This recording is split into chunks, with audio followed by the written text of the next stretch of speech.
So let's recap the story so far for you. The dirty linen of British royals being washed on prime-time television, the institution of monarchy, one that Britain takes so much pride in, facing one of its biggest challenges.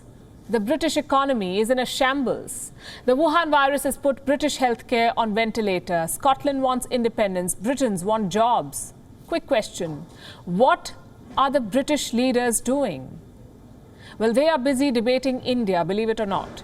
British lawmakers spent 90 minutes of parliament time debating Indian laws, talking about India's internal affairs. What exactly?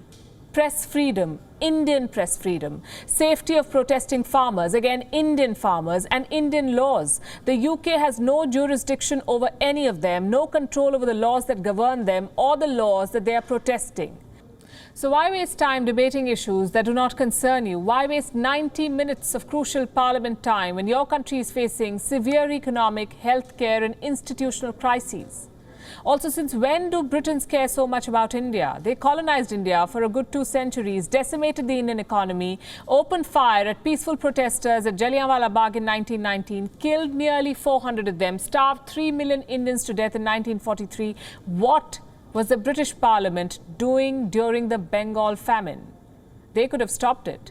India back then was a British colony. The famine in Bengal was their business. They let it fester.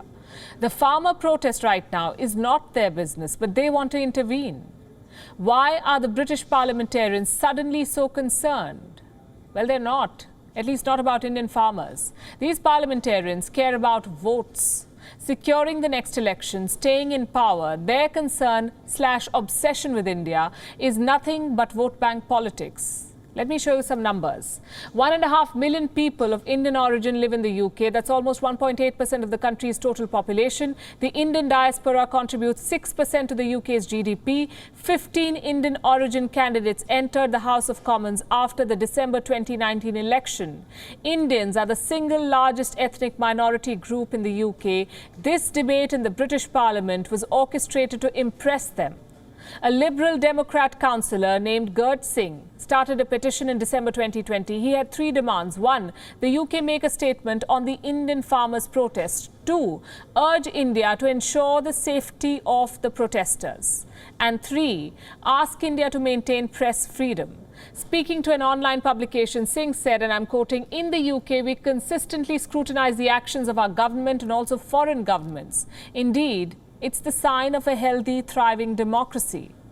Well, Mr. Singh clearly does not understand the concept of democracy or sovereignty for that matter. More than 100,000 people signed his petition, so the British parliamentarians sat down to debate it.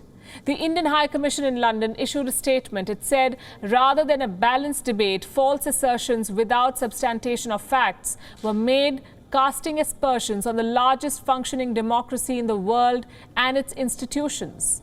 Back home in India, the British High Commissioner was summoned. Just so that you know, this is not a first.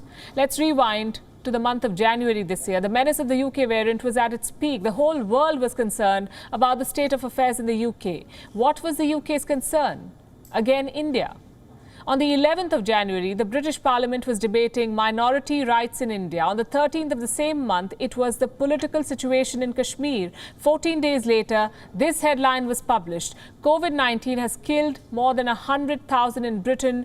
Why is the fatality rate so high? Is it because the lawmakers do not have their priorities right? Well, we have a message for them tonight. It's been 73 years since the British were forced to leave India. Get over the colonial hangover already. WION is now available in your country. Download the app now and get all the news on the move.